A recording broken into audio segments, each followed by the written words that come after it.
안녕하십니까. 이번 공학교육혁신센터 AI 강좌를 맡은 띵크빗 김태형입니다. 아마 제목에서부터 느껴지시죠?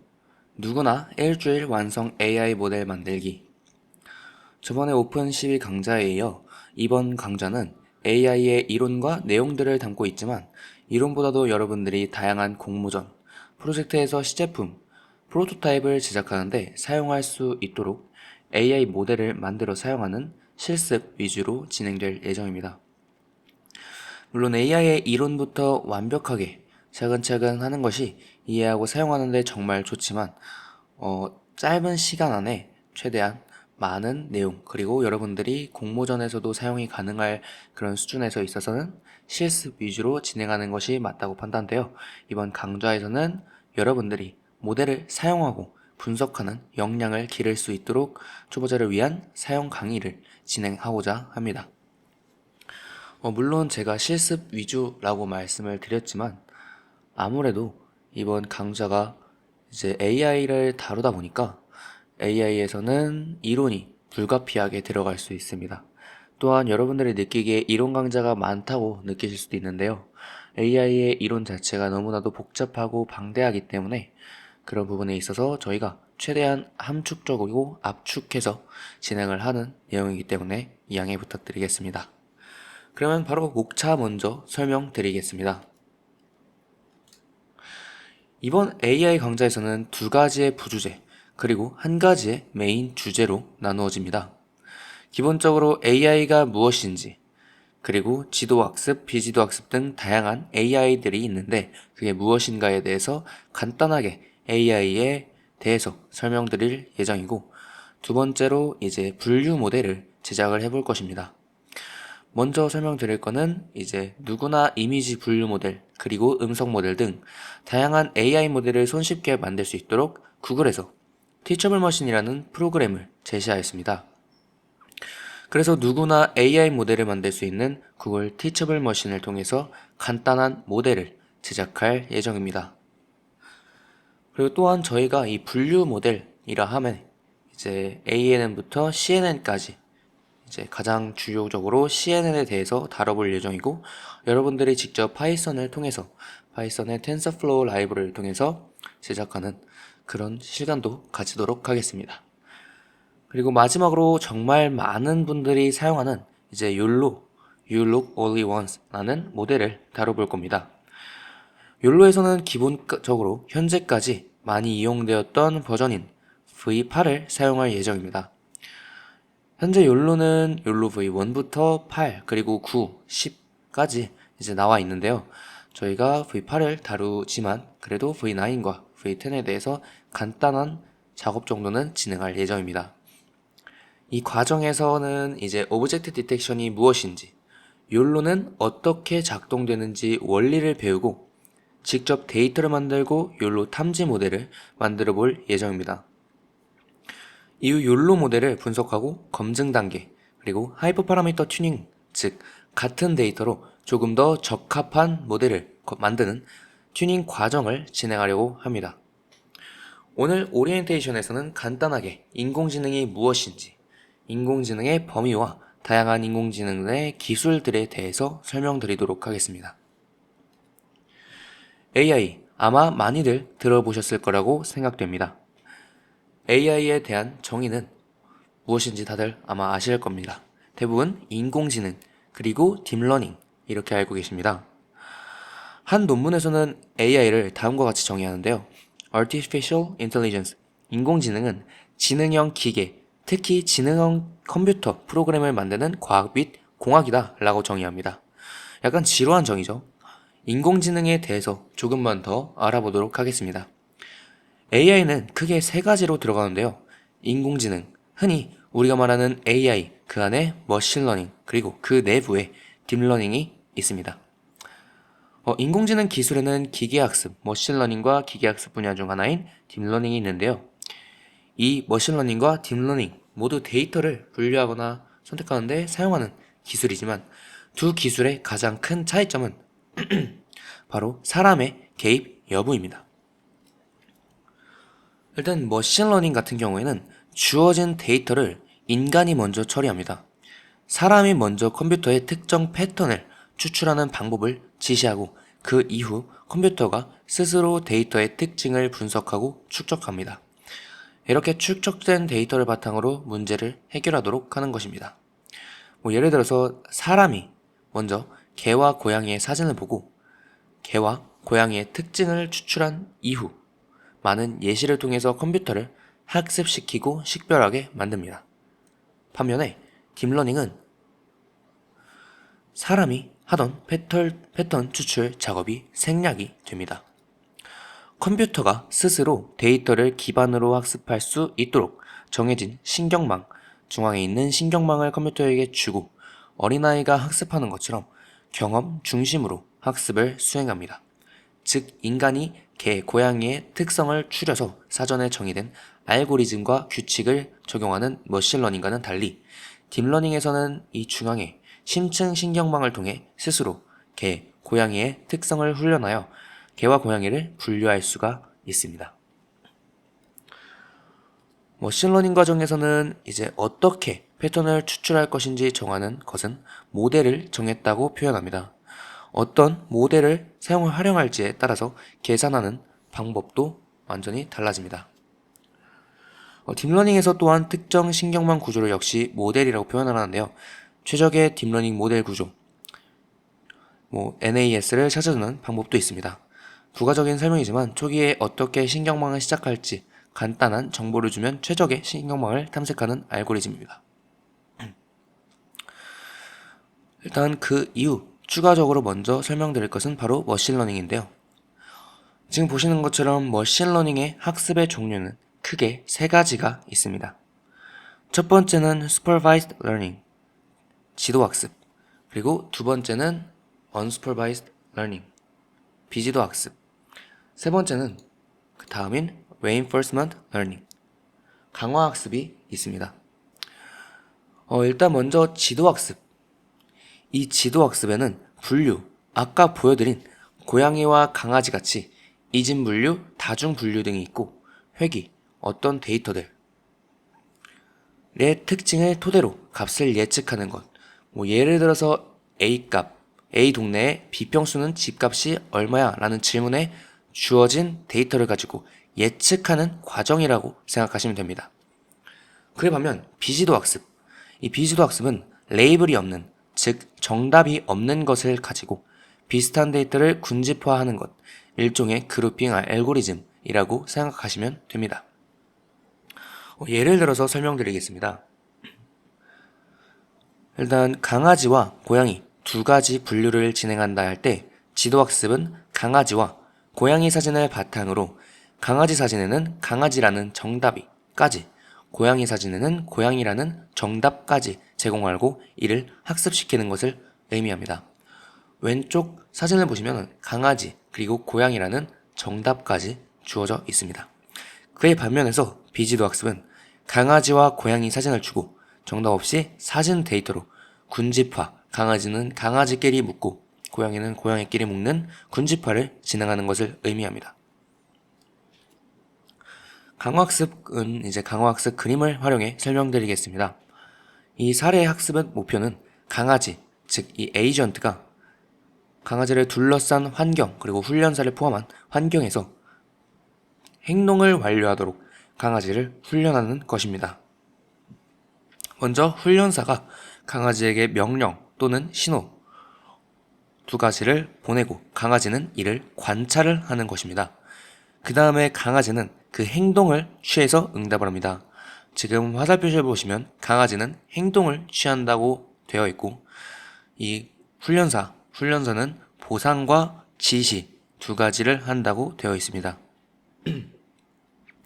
그래서 취한 행동이 원하는 행동, 훈련사가 원하는 행동과 근접한 경우 훈련사는 간식 혹은 장난감과 같은 보상을 제공할 것입니다. 그렇지 않다면 보상이 제공되지 않습니다. 물론 훈련 초반에는 강아지는 특정 관측값을 행동 및 보상과 연관짓기 위해서 앉아라는 명령에 구르는 등 무작위 행동을 더 많이 취할 것입니다. 이러한 관측값과 행동 사이의 연관성 또는 매핑을 정책이라고 말하는데요. 강아지의 관점에서 최적의 시나리오는 모든 신호, 훈련사의 모든 신호에 올바르게 응답해서 최대한 많은 간식을 획득하는 것이 최적의 시나리오입니다. 즉, 강화학습 훈련의 의미는 강아지가 보상을 최대화하라는 목표 행동을 배울 수 있도록 강아지가 하는 정책을 조정하는 데 있습니다.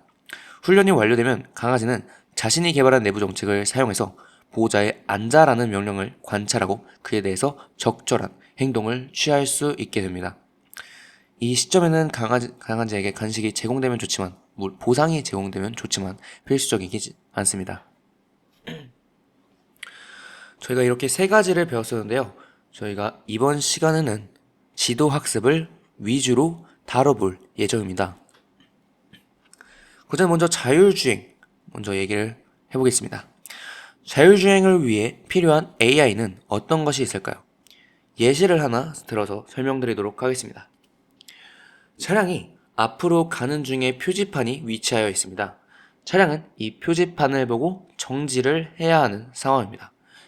원래 일반 차량의 경우 운전자가 이 정지 표시를 보고 브레이크 페달을 밟아 정지를 진행합니다. 그렇다면 차량은 어떻게 멈출까요? 자율주행 차량은 이 정지 신호, 이 표지판이 정지 신호임을 카메라를 통해 인식하고 차량을 멈추게 되는 것입니다. 여기서 바로 필요한 부분은 이 정지 신호에 대한 라벨, 즉 정답이 담긴 데이터를 필요로 합니다. 데이터를 바탕으로 AI 모델을 학습시키고 AI 모델을 통해 카메라로 정지 신호를 인식하는 것을 말합니다. 저희는 이런 AI 모델을 만들고자 합니다. 이런 AI 모델, 정지 신호라는 답을 보고 이제 데이터와 라벨을 통해서 만드는 AI 모델을 만들어야 되는데요. 이는 이미지 처리를 통해서 진행하게 됩니다. 이미지 처리를 통한 AI 모델들은 다양하게 존재합니다. 얼굴을 인식하는 카메라, 화질을 자동으로 개선해주는 모델도 존재하며 이미지를 자동으로 태깅해주는 그런 프로그램들도 존재합니다. 마찬가지로 고양이 사진을 보면 고양이이다, 강아지가 아니라 고양이다 라고 말한 분류 모델도 있습니다. 컴퓨터에서 이 이미지는 각 픽셀 값을 가진 배열로 인식한다고 저희가 오픈셉이 강좌에서 말씀드렸었는데요. 그럼 이런 이미지 전처리 과정을 말씀드린 이후 이 고양이 사진을 보고 어떻게 인식을 하는지 간단하게 설명드리도록 하겠습니다. 먼저 이 이미지 전처리 과정, 오픈셉이 강좌에서 정말 많이 들었던 내용입니다. 흑백으로 처리하는 과정, 그리고 save to resize 함수를 통한 해상도 변환 과정, 그리고 마지막으로 색표현 변환, 이진화 처리까지 진행을 합니다. 이러한 보시면은 저희가 데이터를 다른 데이터로 설명 먼저 드리는데요. 이런 손글씨 데이터를 확인할 때 이 원본 이미지에서 해상도를 변환하고 색 표현을 변환해서 최종적인 데이터를 만드는 과정, 이러한 이미지 전처리를 통해서 AI 모델에 사용될 데이터를 수집을 합니다. 이 중 하나가 저희가 추후에 진행할 MNIST 데이터셋입니다. 다시 고양이로 넘어와서 고양이를 분류하기 위해 대표적인 AI 신경망 중 하나인 합성곡 신경망, Convolution Neural Network를 이용합니다. OT에서는 간단하게만 말씀드리고 넘어가도록 하겠습니다. 이 Convolution Neural Network는 작은 필터를 순환시키는 방식으로 이미지의 패턴이 아닌 특징을 중점적으로 인식하는 인공신경망을 이 CNN, Convolution Neural Network라고 합니다. 보이는 사진처럼 고양이의 귀, 코, 수염, 꼬리 등을 특징들로 파악하고 이를 학습하여 고양이라는 정답을 낼 수 있는 것입니다. 이런 식으로 딥러닝 모델은 인공신경망을 이용하여 분류하는 다양한 모델이 있습니다. 이번 강좌에서 다루는 파트는 바로 이미지 처리 AI 모델입니다. CNN을 활용한 클래시피케이션, 즉 분류 모델부터 오브젝트 디텍션까지 진행할 예정입니다. 이 CNN은 오브젝트 디텍션도 있지만 이제 CNN을 사용해서 오브젝트 디텍션을 하는 욜로 모델들도 있고 오브젝트 디텍션 뿐만 아니라 세그멘테이션 하는 모델까지 존재합니다. 그렇다면 이 이미지 처리가 아닌 부분은 대체 어떤 AI가 있을까요? 바로 자연어 처리, NLP라 불리는 대표적인 주자인 챗GPT가 있습니다. 정말 많은 사람들이 사용하는 챗GPT도 마찬가지로 AI 모델입니다. 이 자연어 처리도 당연하게도 데이터 전처리 과정을 거치고 워드 임베딩, 단어를 표현을 진행하면서 모델에 적용이 됩니다. 이번 강좌에서는 이미지 처리를 진행하기에 자연어 처리는 여기까지 간단하게 말씀만 드리고 넘어가도록 하겠습니다. 그래서 이번 시간에는 간단하게 AI 이론에 대해서 말씀드렸는데요. 그렇다면 저희가 실제로 구글 티처블 머신을 통해서 AI 모델을 제작하고자 합니다. 이 구글 티처블 머신은 기본적으로 내부에 분류 모델이 존재하기 때문에 저희가 이 모델을 구글에서 제공되는 프로그램으로 가져다 쓴다고 생각하시면 좋을 것 같습니다. 거기에 대해서 데이터셋만 약간 다르게 해서 저희만의 모델을 만든다, 저희만의 AI 모델을 가져온다 라고 생각하시면 좋을 것 같은데요. 그러면은 바로 구글 티처블 머신 실습 진행해 보도록 하겠습니다. 네, 구글 티처블 머신으로 들어왔는데요. 저희가 구글 티처블 머신을 사용하기에 앞서서 이제 구글 티처블 머신이 어떤 서비스에 대해서 어떤 서비스인지 간단하게 홈페이지 보면서 말씀을 드리도록 하겠습니다. 일단 구글 티처블 머신의 사용 방법은 이런 식으로 자세하게 잘 나와 있는데요. 저희가 추후에 설명드릴 내용이니까 넘어가 보도록 하겠습니다. 이 구글 티처블 머신에서 제공하는 것은 총 3가지입니다. 먼저 이미지를 분류하는, 즉 클래시피케이션을 하는 방법을 모델에 학습시킵니다. 두 번째는 사운드인데요. 제가 여러분들께 이렇게 말하는 사운드 자체로 제가 말하고 있는지 아니면 다른 사람이 말을 하고 있는지 그것을 분류하는 것도 마찬가지로 가능합니다. 또한 세 번째는 파일을 사용해서 웹캠에서 자세를 취해서 자세를 분류하도록 모델을 만드는 건데요. 기본적으로 이렇게 관절들을 사진을 보시는 것처럼 관절들을 다 위치를 확인하고 관절의 위치 값에 따라서 이게 어떤 자세인지를 분류하는 모델까지 제작할 수 있습니다. 그래서 이런 자세 같은 경우에는 운동기구나 그런 부분들에 있어서 AI를 준비하시는 공모전을 나가시는 그런 분들에게 도움이 될 거라고 생각됩니다. 그래서 실제로 구글 티처블 머신을 통해서 만들어진 것들이 정말 많은데요. 이런 식으로 다양한 AI 모델들이 시작되어 있습니다. 기본적으로 텐서플로우, 저희가 사용할 텐서플로우도 여기 내에 있기 때문에 이제 사용하시는데 도움이 될 것입니다. 그러면은 시작하기 버튼을 눌러서 바로 한번 진행해 보도록 하겠습니다. 여기에 이제 저희는 이미지 프로젝트를 진행할 거고요. 이미지 프로젝트를 먼저 실행시켜 보도록 하겠습니다. 이렇게 눌러주시면 표준 이미지 모델 그리고 삽입된 이미지 모델 이렇게 두 가지로 나오는데요. 첫 번째 표준 이미지 모델은 224 곱하기 224 픽셀 컬러 이미지, 즉 약간 더 큰 컬러 이미지 3채널의 이미지를 사용하는 것입니다. 두 번째로 삽입된 이미지 모델 나눠져 있는데 이거는 마이크로 컨트롤러에 적합하다 라고 되어 있는데요. 바로 약간 성능이 떨어지는 실제로 컴퓨터가 아닌 라즈베리 파이나 아니면 휴대폰과 같은 인베디드 시스템에서 사용하기 적합한 것입니다. 보시면 그레이스케일 이미지를 사용한다 돼 있기 때문에 컬러 이미지가 아닌 간단한 AI 모델을 만들거나 모양으로 분류하는 AI 모델을 만들 때는 이제 마이크로 컨트롤러에 적합하기 때문에 속도도 약간 더 빠르게 진행이 됩니다. 그래서 모델을 지원하는 하드웨어를 확인해 보면 이런 식으로 어떤 모델에도 사용이 다 가능한지 설명이 되어 있는데요. 기본적으로 아두이노 텐서플로우 라이트 라이브러리에도 있고요. 이런 식으로 하드웨어 셋업부터 자세하게 설명이 되어 있기 때문에 아두이노 뿐만 아니라 라즈베리 파이에서도 사용하시는데 문제가 없을 정도로 빠르게 진행이 가능합니다. 기본적으로 이거는 이제 원격으로 인베디드 할 수도 있고 아니면 라즈베리 파이 같은 경우에는 저희가 직접 모델을 넣어야 되기 때문에 이 티처블 머신에서 제작을 하고 그걸 추출을 해서 진행을 해주시면 됩니다. 저희는 지금 컴퓨터로 진행할 것이기 때문에 표준 이미지 모델을 통해서 진행해 보도록 하겠습니다.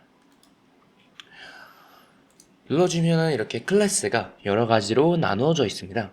기본적으로 이 클래스라는 거는 이제 내가 몇 개를 분류할 것인지를 설명하는데요. 저희가 지금 바로 진행할 것은 강아지와 고양이 두 가지를 분류하는 것이기 때문에 이진 분류라고 말씀드릴 수 있습니다. 그 다음에 이렇게 클래스 추가를 해주시면 다중 분류도 가능합니다. 그래서 여러분들이 분류하는 게 3가지, 4가지 이상이다 하면 클래스 추가를 해주시면 되고요. 이미지 샘플 추가라는 것은 당연하게도 저희가 학습시킬 데이터를 추가한다는 의미입니다. 그래서 웹캠을 통해서 이미지 샘플을 바로 촬영을 할 수도 있고요. 그 다음에 업로드를 통해서 가져올 수도 있습니다. 그래서 눌러주시면 이제 파일이 이렇게 뜨게 되는데요. 저는 먼저 클래스 첫 번째에서는 고양이 사진을 가져오도록 하겠습니다. 여러분들에게 아마 올라가 있는 파일을 보시면은 제가 이렇게 올려놨기 때문에 이런 고양이 사진들을 드랍해서 옮겨주도록 하겠습니다. 이렇게 25가지의 이미지들을 샘플로 놓았고 저희가 클래스 1의 네임은 캣, 고양이로 하도록 하겠습니다. 그 다음에 두 번째 클래스는 당연하게도 강아지를 진행을 할 건데요. 똑같이 이제 강아지니까 또 이런 식으로 진행하고 업로드 눌러주시고 파일을 드래그해서 입력을 해주시면 됩니다. 이렇게 해서 모델을 학습시킬 수가 있습니다. 학습시키를 바로 누르셔도 되고 고급을 들어가시면은 이런 식으로 하이퍼 파라미터들을 약간씩 조정을 할 수가 있습니다. 저희가 추후에 다룰 내용이지만 그래도 간단하게만 보도록 하겠습니다. 에폭 같은 경우에는 기본적으로 데이터의 세트의 모든 샘플, 저희가 50개의 샘플을 한 번 전체를 학습시킬 때마다 1의 폭이 늘어난다 라고 생각하시면 되는데요. 몇 번 학습을 시킬 것인지 라고 생각해 주시면 좋을 것 같고요. 배치는 이제 한 번 반복할 때 사용되는 샘플 세트입니다. 예를 들어서 저희가 50개의 이미지가 여기 써 있는 대로 80개가 있고 16으로 설치했을 때는 16으로 설정을 했을 때는 배치가 5번 나누어져서 이제 5번의 배치가 모두 다 이제 업로드되면서 학습이 되면 1에폭이 완료된다 라고 생각하시면 좋을 것 같습니다. 그 다음에 학습률은 이제 여기는 설명이 안 나와 있는데 얼마나 학습률에 따라서 속도를 빠르게 할 수도 있고 느리게 할 수도 있고 가중치를 쉽게 변경을 할 수도 있고 변경을 안 할 수도 있습니다. 그래서 그런 부분에 있어서 이 부분은 저희가 기본적으로 용어들을 알고 넘어가야 되니까 넘어가도록 하겠습니다. 그래서 이렇게 모델을 학습을 시키게 되면은 이제 AI 모델을 학습이 완료돼서 저희가 사용을 할 수가 있습니다. 이렇게 보면은 모델이 이미 학습이 됐고요. 지금 보시면은 카메라도 사용이 가능합니다. 저는 지금은 카메라를 사용하지 않을 거고요. 이렇게 웹캠을 통해서 여러분들이 분류가 잘 되었는지 안 되었는지도 판단을 할 수가 있습니다. 저는 지금 파일을 먼저 사용해서 할 건데요. 제가 테스트 데이터를 2개를 하나씩 빼두긴 했습니다. 그래서 보시면은 이렇게 파일을 가져왔을 때 완전히 고양이다 라고 분류가 잘 되고 있고요. 이번엔 강아지 사진을 가졌을 때는 강아지다 라고 분류가 잘 되어 있는 것을 확인할 수가 있습니다. 그래서 여기까지 해서 이미지 분류 모델을 만들었고요. 그렇다면은 여러분들이 만약에 여기서 클래스를 추가하는데 잘못 추가를 했을 경우 강아지랑 고양이랑 섞였을 경우 한번 확인해 보도록 하겠습니다. 그래서 지금 이 사진들을 클래스를 모두 다 삭제를 하고 그래서 저희가 캣이지만 전체 고양이가 아닌 약간 고양이랑 강아지를 섞어서 진행을 해보도록 하겠습니다. 그래서 캣 부분에는 강아지 사진을 12장 넣고 고양이 사진을 13장 넣어보도록 하겠습니다. 그래서 이렇게 해서 강아지 사진 12장과 고양이 사진 13장을 업로드를 하겠습니다. 그리고 반대로 저희가 강아지 클래스에는 고양이 사진과 강아지 사진 여기도 똑같이 마찬가지로 합쳐서 넣어보도록 하겠습니다. 아마 예상 다들 하시겠지만 그래도 아마 당연하게도 AI 모델이 잘 인식을 하지는 못할 겁니다. 그래서 여러분들에게 이제 데이터의 중요성을 말씀드리고 싶어서 이렇게 보여드리고 있는 건데요. 이런 식으로 해서 학습을 시켜보도록 하겠습니다. 보시면 학습이 완료됐고 파일을 사용하도록 하겠습니다. 파일을 사용했을 때 강아지 사진을 넣었을 때 지금 강아지를 고양이라고 인식을 하기도 하고, 이렇게 넣었을 때는 고양이는 인식이 됐지만 강아지는 거의 인식되지 않는다는 것을 확인할 수가 있습니다. 지금 보시면은 아까와 정확성이 완벽하게 확연하게 차이가 나는데요. 이러한 문제들이 있기 때문에 여러분들이 진행함에 있어서 데이터가 정말 중요하다고 말씀을 드리고 싶습니다. 그리고 여기에 보시면은 모델을 내보낼 수도 있습니다. 이러한 모델 같은 경우에는 이제 텐서플로우 JS 브라우저 기반 프로젝트를 대상으로 작성을 하는 그런 텐서플로우 방법도 있고, 이런 식으로 keras.h5 모델로 변환한다, 아니면 이렇게 save 모델로 변환할 수가 있다. 이거는 여러분들의 텐서플로우를 사용하시는 분들이라면 텐서플로우 버전에 맞춰서 사용을 하시면 되고요. 모델을 사용하는 방법도 잘 나와 있습니다. 이 텐서플로우는 기본적으로 저희가 분류 모델이고, 데이터의 양이나 모델의 복잡성에 따라서 무게가 달라지게 되는데요. 라즈베리파이 같은 그런 인베디드 시스템, 싱글보드 컴퓨터 같은 경우에는 텐서플로우 라이트를 사용해서 진행해 주시는 걸 추천드립니다. 이런 식으로 TF 라이트 모델로 변하는 HTPU 이런 걸로도 사용 가능하고, 보시면은 안드로이드에서도 사용할 수 있게끔 만들어 놓고 이런 식으로 사용하는 방법들도 많이 존재합니다. 그래서 모델을 가지고 내보내기 해서 사용을 할 수 있는 방법도 있으니까 참고 부탁드리도록 하겠습니다. 그렇게 해서 이미지 처리 부분, 이미지 분류에 대해서 설명을 드렸습니다. 그래서 또 새 프로젝트 같은 경우에는 오디오 프로젝트랑 포즈 프로젝트가 있는데요. 저희가 오디오 프로젝트도 간단하게만 보여드리도록 하겠습니다. 포즈 같은 경우에는 제가 지금 웹캠이 없어서 보여드리지 못하고, 오디오는 제가 지금 하는 것을 확인해 보도록 하겠습니다. 기본적으로 오디오는 배경 소음, 백그라운드 소음까지 있기 때문에 그런 부분들도 잘 잡아주어야 됩니다. 그래서 이 배경 소음을 제가 추가를 해보도록 하겠습니다.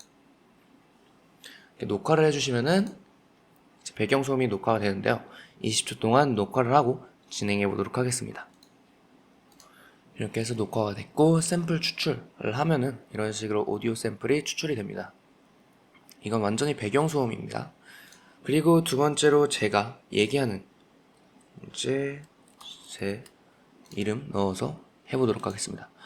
이런 거는 이제 제가 이렇게 얘기하는 부분들을 이런 식으로 녹화를 하고, 또 녹화를 이렇게 진행을 하면서 샘플 추출을 계속해서 이런 식으로 진행을 해주시면 됩니다. 그래서 기본적으로 많은 데이터가 필요하기 때문에 이런 부분에 있어서 계속해서 이런 식으로 오디오를 추출해 주시는 것도 추천을 드립니다. 오디오 같은 경우도 많이 사용되기 때문에 이제 예시를 보여드리고 있고, 그 다음에 제가 기침을 하도록 하겠습니다. 기침 소리 해서 이런 식으로 이런 식으로 기침 샘플들을 추가를 계속 해주시면 됩니다. 이렇게 샘플을 해놨고요. 똑같이 학습을 진행을 해주시고, 학습이 다 되면은 이걸 바탕으로 이제 제가 말하고 있는 것들 따라서 달라지는 것을 확인할 수가 있을 겁니다. 아무 소리도 없을 때는 아까처럼 배경소음이 있었던 걸 확인할 수 있고, 제가 말하고 있을 때는 지금 TH 부분에 계속해서 올라가는 것을 확인할 수가 있습니다. 그리고 기침을 하면은 이런 식으로 기침 소리가 완전히 100%를 차지하는 것을 확인할 수가 있습니다. 저희가 그렇게 해서 오늘 이제 티처블 머신까지 진행을 했는데요.